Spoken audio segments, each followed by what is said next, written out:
Welcome to Garden DC, a podcast of Washington Gardener magazine, all about gardening in the greater Washington, D.C. and Mid-Atlantic area. Your host is Kathy Jentz, editor of Washington Gardener magazine.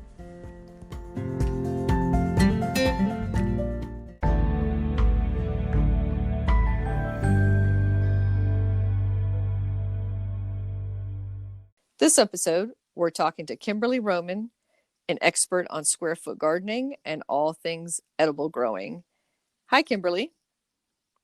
Hey, how are you doing, Kathy? Good, hanging in there during this quarantine period. The one silver lining, if we can have any, from the coronavirus quarantine might be that a lot of us are getting out more into our gardens, and maybe even some new gardeners are thinking about starting growing their own vegetables. Perfect. So I thought we would talk a little bit for beginners and then maybe give some tips to the more experienced edible growers. So first, I was going to ask you to talk a little bit about yourself and what square foot gardening is. Okay, well, square foot gardening is a small space, high intensive, raised bed gardening method, and it works for virtually everybody. We can adapt it to those that have back issues or who use a wheelchair, and it is just absolutely fun and fabulous. I love that it can be adapted, especially for those of us who are not getting any younger and and not loving bending over. So container gardening it could work for. Yeah, Great. So, absolutely. and then I know that a lot of people call square foot gardening just intensive, really highly planted up growing beds, but there's a little more to it than that, right? There actually is. That would technically be called raised bed gardening, and there's absolutely nothing wrong with that. I just want to make that clear. But really, square foot gardening is a trademarked term, and it is raised bed gardening that uses a very special growing medium called Mel's Mix, and has a grid on top of that Mel's Mix. So the grid is like literally a square foot by square foot grid that you place on top. Well, actually, the exterior of the raised bed is 4 feet by 4 feet. Mm-hmm. So the interior is a little bit less than that. So, but the plants don't mind not having a full 12 inches all around. I could see them out there with their little inch sticks shoving each other aside, much like MySpace. Exactly. I don't know if you have a sibling, Kim, but if you remember road trips from back in the day where He's touching me. Exactly. But plants luckily are much better behaved, and there's actually some good companion plantings and interweavings we can talk about in a bit. So Mel's Mix, you talked about Mel's Mix. So who is Mel and what's that mix? All right. So was the creator of the square foot gardening method and author of the books. His books have sold close to 3 million copies now, so he must be doing something right. Mm-hmm.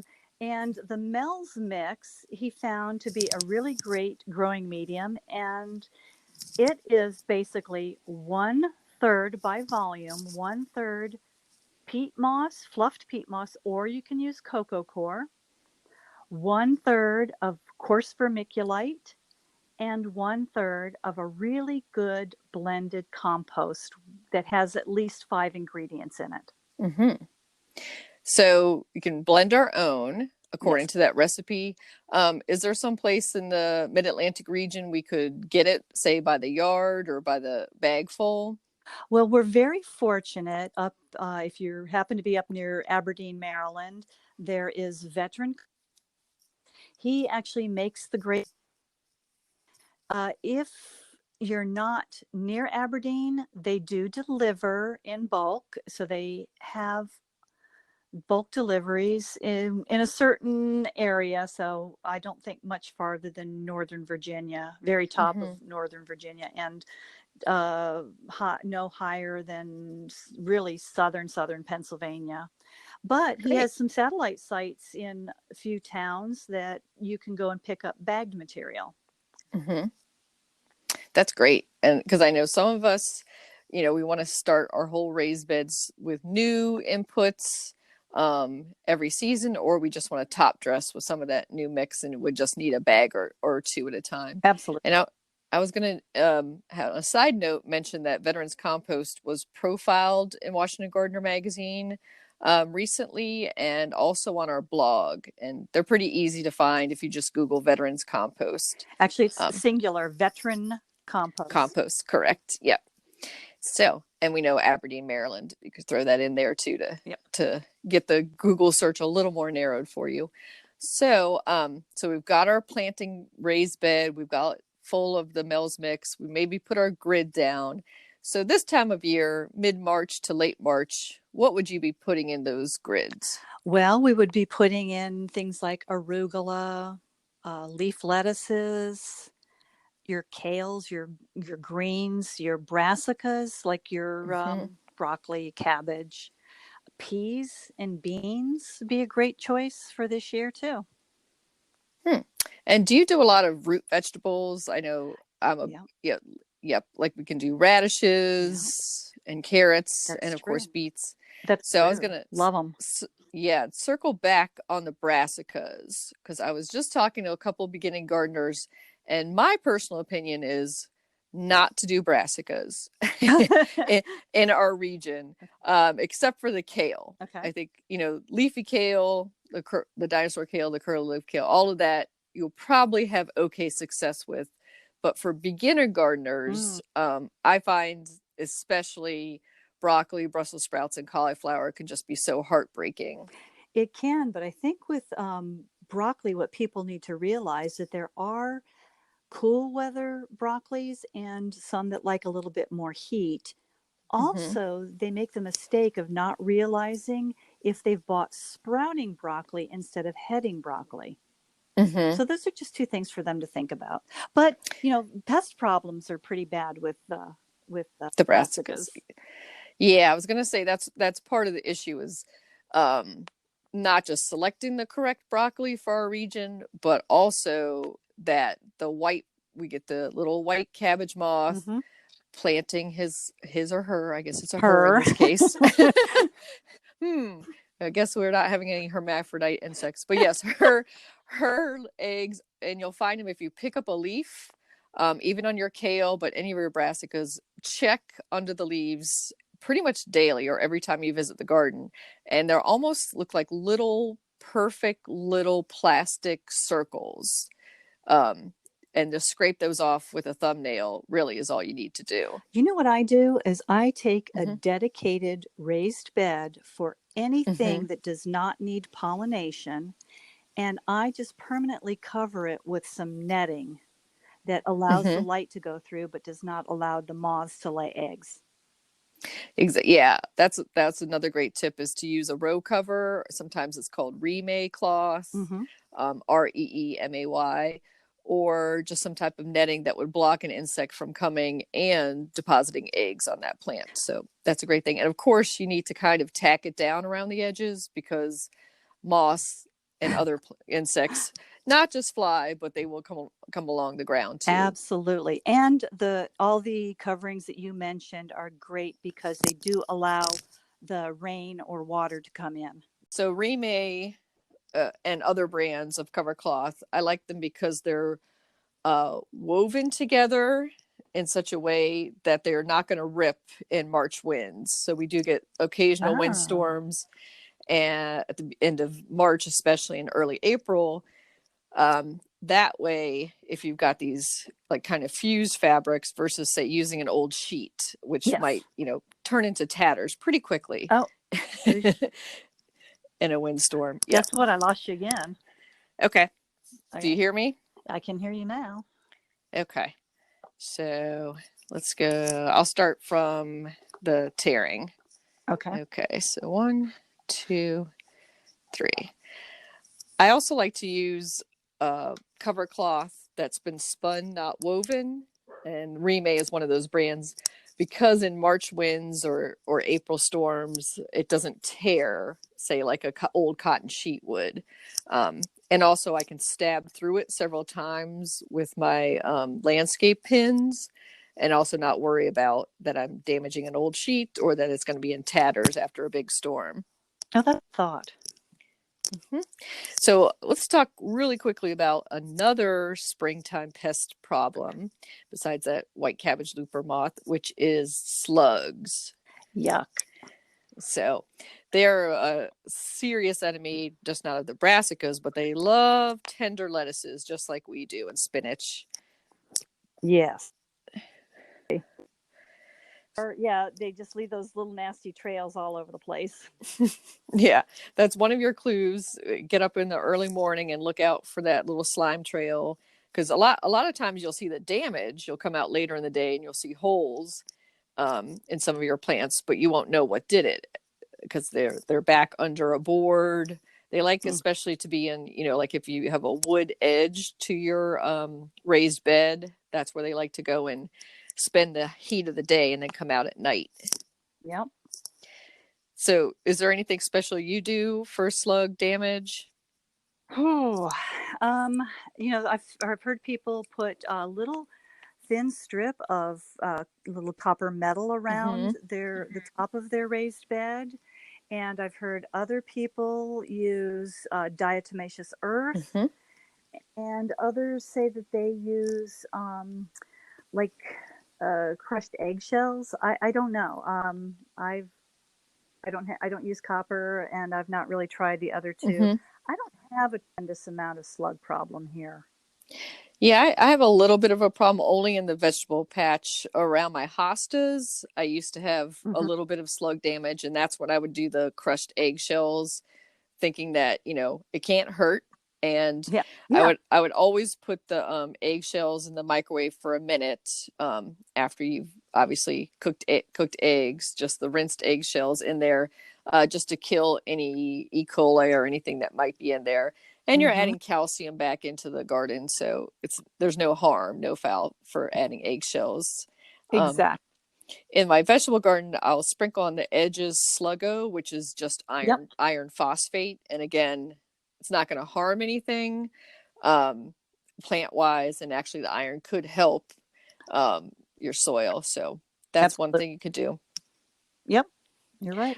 I'm imagining with the copper tip, I'm imagining somebody with some very fancy raised beds trimmed in copper. Well, there's actually like a thin copper, almost like a tape on a Mm-hmm. pole, and that's pretty easy to get. It's not fancy at all, and you just kind of tack it on to the top of the raised bed. Mm-hmm. And so the theory behind the copper tape is that the slug gets a little electrical shock from passing over it Who knows? with their slime, but obviously won't be any shock or any problem for a human or a pet or anything. Yeah. So let's move on to pleasanter issues besides garden pests, which is peas. Yum. So, yeah. So, do you have a favorite variety of peas that you like to grow in the spring? No, I really don't. I am, I actually couldn't tell you what my favorite pea is because I usually put so many in the garden and they never make it into the house. And yeah, between my grandkids and I don't think I've ever cooked a pea. I'd say the same with me. The varieties I like are the pods, where you're just going to eat the fresh pod and the pea in it and not even shell it. So those just go straight into my mouth as I'm snacking around the garden while doing other tasks. I actually do like the shell peas better, Mm-hmm. only because I think it's fun to kind of just zip them into your mouth, and Mm-hmm. grandkids love it. And then then they'll throw around the exterior, which if they put it on top of the soil, is going to decompose, and it's kind of like chop and drop composting. Yeah, it's great nitrogen back into the soil. Perfect. And and that's a good point that at the end of your season, usually you'll know when your peas are ending because it'll get super hot towards the end of May, early June, and the peas will just stop producing flowers and the vine just kind of, I'll describe it as melting in the heat. And at that point, you could just, chop down what you have there and just let it lay on the soil and work its way back in. Absolutely. That's really good. That's a really good point. And just reminded me of when you said that you prefer shelling and I prefer the whole pod, that I have a friend who doesn't even get to that stage. She prefers the pea tendrils themselves. That, So snipping the fresh tendrils and using those. absolutely. That'd be a lot of fun too for the grandkids. Eat these little swirly things. Mm-hmm. Oh, also, So I know that. don't forget, Yep, go don't ahead. forget that your peas will not continue to produce more flowers unless you pick them all the time. Pick the peas Mm-hmm. all the time, and when they're young, and enjoy them. Exactly. So, like a lot of plants, continual harvest makes the plant produce more. So, when you just have one or two sitting there and you're waiting for them to get big or juicy, say like a tomato, it's going to hinder the rest of the plant from producing flowers and fruit. Yep. So that's a good point. And I was going to say, if you do want to enjoy some tendrils, that I would just plant extra pea plants and just have extra, some that you would dedicate for having the tendrils, say in a stir fry or a salad, Mm-hmm. or eating straight out in the garden. And then the others that you would leave to form peas on. And then when you mentioned laying the plants on top of the ground, one thing you can do is keep checking, especially if they're shell peas, keep checking it, and you could probably pull those out and replant them in the fall. Yeah, so any that are Mm-hmm. dry on the vine, you can let them dry on the vine. Yeah, and collect them for planting later on in the year. Or you could also obviously dry them and make pea soup or other things with them. Yum. And I was going to say, inevitably, you miss one or two pea pods in any case, and those are my seed peas. I'm like, oh, missed that one. It's past tenderness, so that will be the one that I grow next season. Yep. And that's a good point to bring up too, is that we're in the spring shoulder season, the cool season before the last frost, and then we'll be moving into the hot summer season where we can have our peppers, tomatoes, green beans, squash, zucchini, and all that. But then at the other shoulder, the fall season, we can plant peas again. Yep, and I do. Yep. So do you do a succession planting? Yeah, I do. I with square foot gardening, let's imagine you've got your raised bed and you've got the grid on top of it. And like early in the spring, you could put 4 leaf lettuces in one of the squares. Then you Mm-hmm. harvest that, take a trowel of compost, stir it into the Mel's mix, and you're going to be ready with a transplant like a pepper. Let that pepper go, and when it's done, pull it out, another trowel of compost, stir it in to refresh the nutrients again, and be ready with your fall turnips. Great. Ugh, turnip. So it sounds like a lot of work. But what I do is, I don't know if you put ticklers in your calendar or you just know this is the time, but I like to put little ticklers in my scheduling calendar or in my Google calendar and say, this is the time to switch out from my cool season to my warm season. Of course, it's all weather dependent. Things can slide a week or so back or forward. Correct. And we do that too. There are some great charts in the book that kind of basically tell you when you can, and that would be the all new Square Foot Gardening book. And they would tell you when you can start seeds indoors, when you can start seeds outdoors, when you transplant, and then it carries you all the way through continuous harvest and into the fall. That's great. And then, so cool season, back to that. Let's talk about some of our root vegetables. So radishes, for me, are super easy. I think that's a great beginner plant to go with. Even if you're not a big fan of radish, eating radishes, it's at least something to try out and grow. And if you don't like the taste of radishes, try roasting them in the oven. And it has a completely different flavor. That's a great tip. It really mellows them out if that sharpness is a problem for you. Yep. And I know the French, and there's even a radish called French Yeah, breakfast, will slice up radishes have it on a slice of a baguette with some nice butter, cold butter, and that will bring down some of the mellowness too. absolutely. So that one's a good chip. But yeah, I like to grow radish because one when you put the seeds in the ground, within 3 days, sometimes 5 days, you'll have seedlings Mm-hmm. showing, and that's gratifying because a lot of times you'll put seed down for, say, beets or turnips or carrots, and you're waiting weeks for a seedling to Two show up. weeks later, you're sitting there going, "Oh, I guess it didn't work. Let me plant something else." But yeah, have a little patience.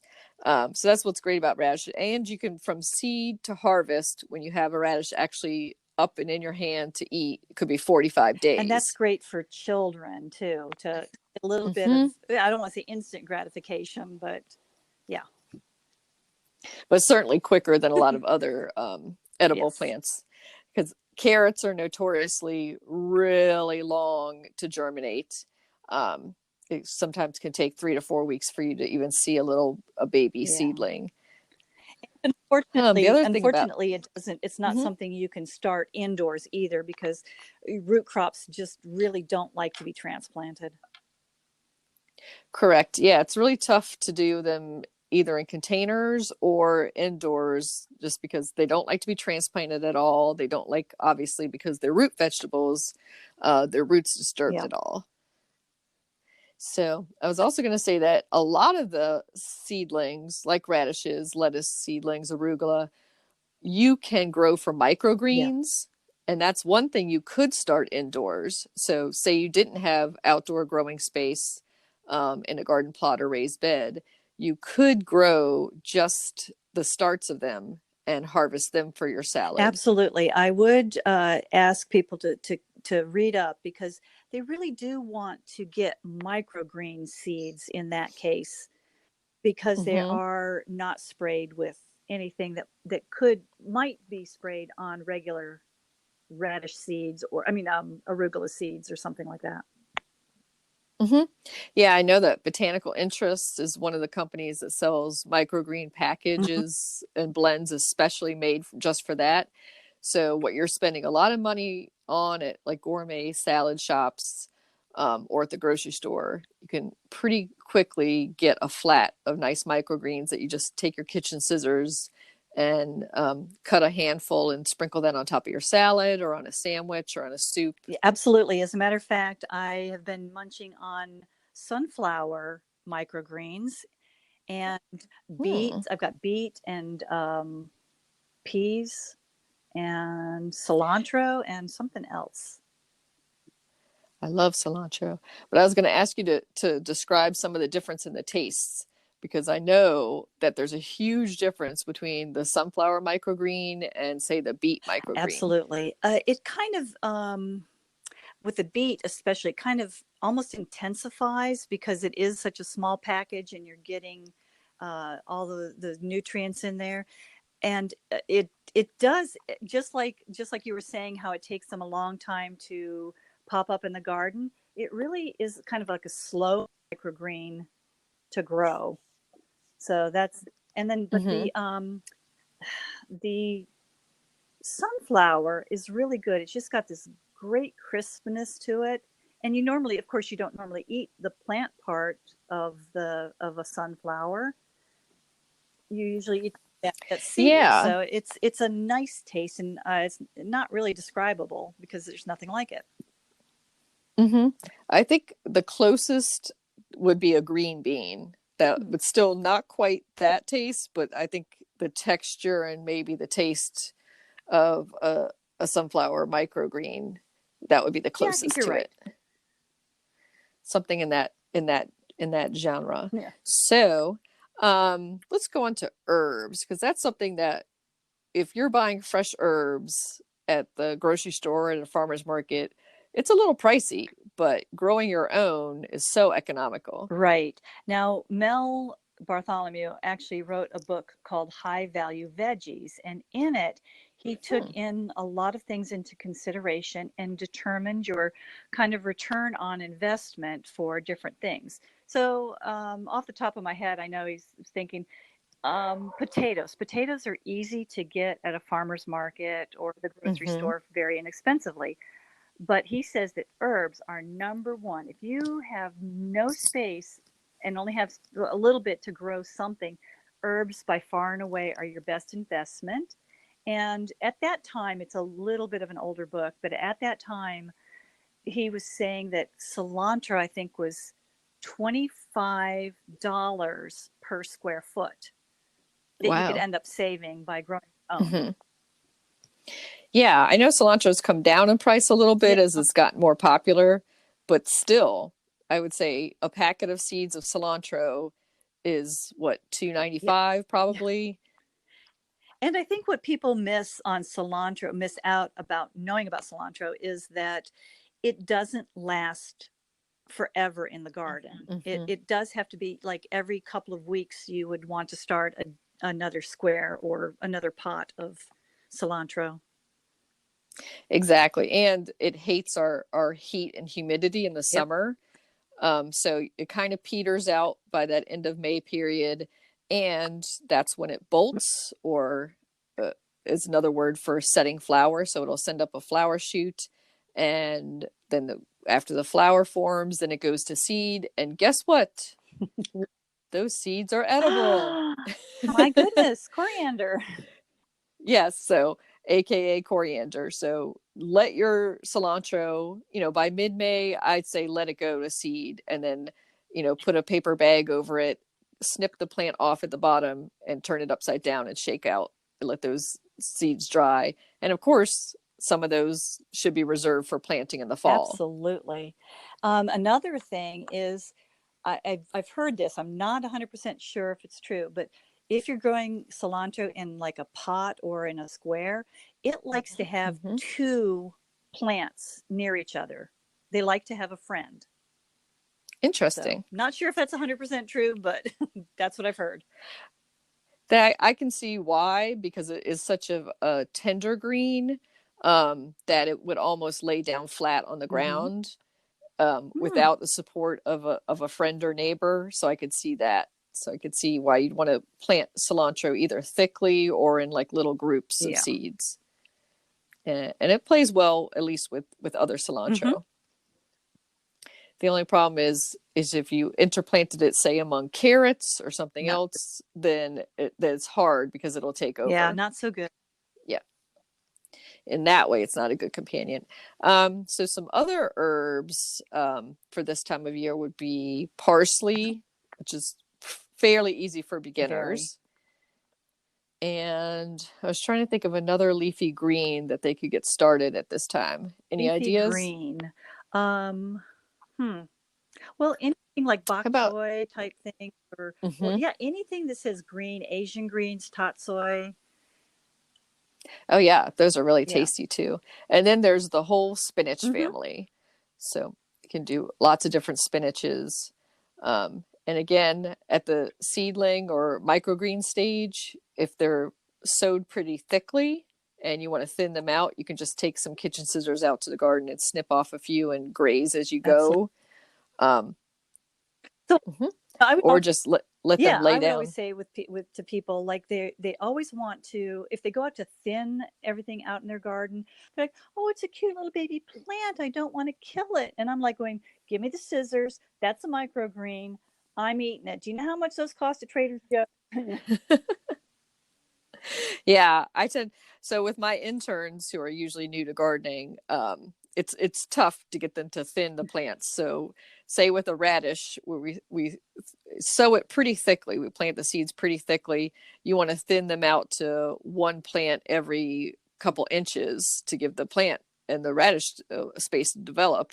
Meanwhile, you're killing 8 other little baby plants, snipping them off. So what I'll do is I'll lay like a paper towel on both sides of the little seedlings, really tight in there, and I'll snip them off. That way the paper towel collects it and they're not sitting in Yeah, the soil. And then that's pretty good eatings right absolutely. there. Um, but I was just gonna say that, yeah, it's tough in the beginning to thin. So thinning might be one of your hardest mental blocks because you're like, every one of these seeds I want Yes. to grow. And you have to have faith that the ones you do leave are the stronger ones that are going to And you develop for you. definitely want to use a pair of scissors and snip them off instead of pulling them out, because like if you've got three seedlings close to each other and you try to pull out the weakest two, there's a big chance that you could, or a good chance that you could actually end up damaging that third root and lose all three. Yeah, that's a really good point. That's why snipping off I found to be a lot easier than sitting there. I've seen people with tweezers trying to gently pull them apart, and that could be really tough without damaging one of the other plant's roots because they're such tiny seedlings at So that point. with square foot gardening, we kind of do it a little different way. We very precisely put our planting holes in the soil, and we only use 2 to Mm-hmm. 3 seeds per hole, and then that way we know, we can snip the weakest two if all three come up.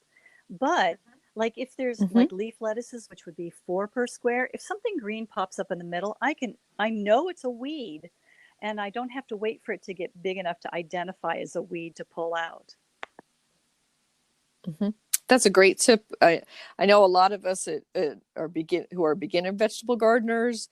You just want to put it super thick and plant as much as you can and just throw the seeds in there. But if you're planting in a row or in a precise grid, that gives you a good indication of where the weeds are and where they're not. So I mark a lot. I'll use a string or like a pole that I'll lay down along the seedlings.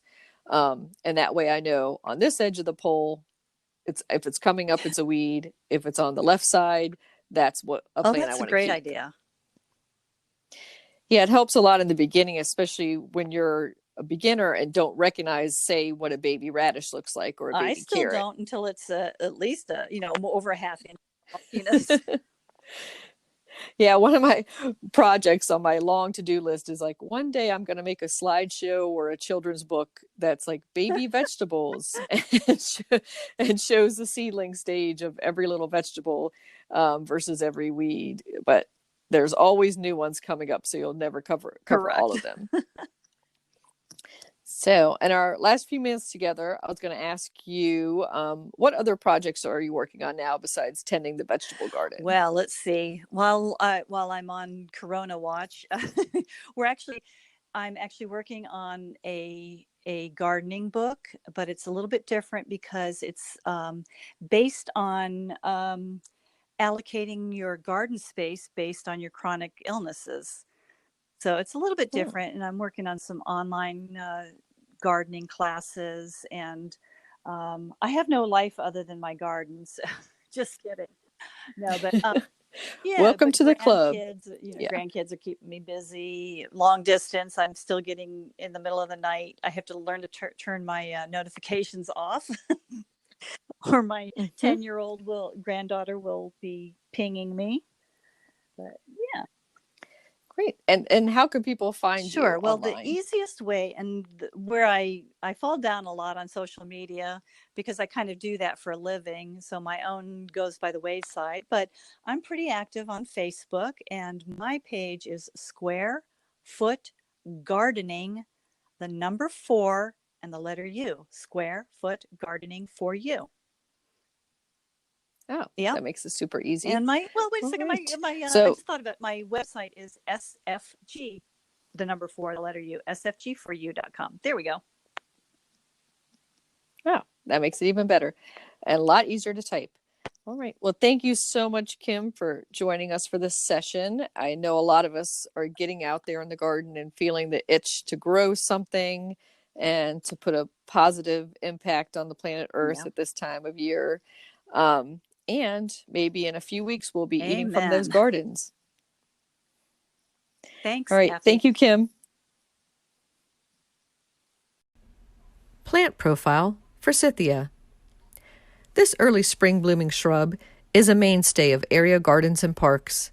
Some people object to their bright yellow relentless cheer, but we could not imagine a local springtime without them. One of the best uses of this plant is on moss, such as at Dumbarton Oaks in Washington, D.C. The famous planting was designed by Beatrice Farrand. After flowering, your forsythia should be cut down to 18 to 24 inches high and will then quickly grow back.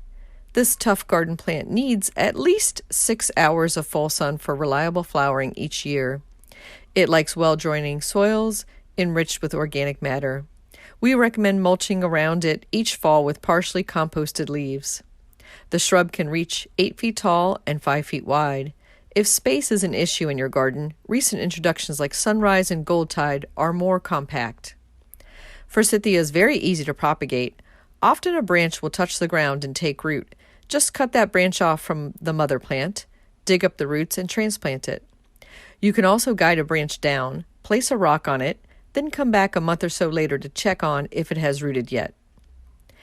If your forsythia is not blooming early enough for you, cut a few branches in February and bring them indoors, then place them in a tall vase filled with room temperature water to force them into flower. While the yellow forsythia is ubiquitous, did you know there's a related white forsythia and even a pink form?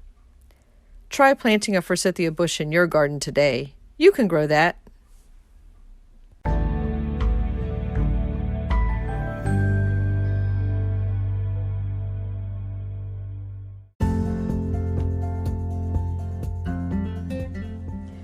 You can find Washington Gardener online at washingtongardener.com, on Twitter at WDC Gardener, on Instagram at WDC Gardener, and on Facebook.com at Washington Gardener Magazine.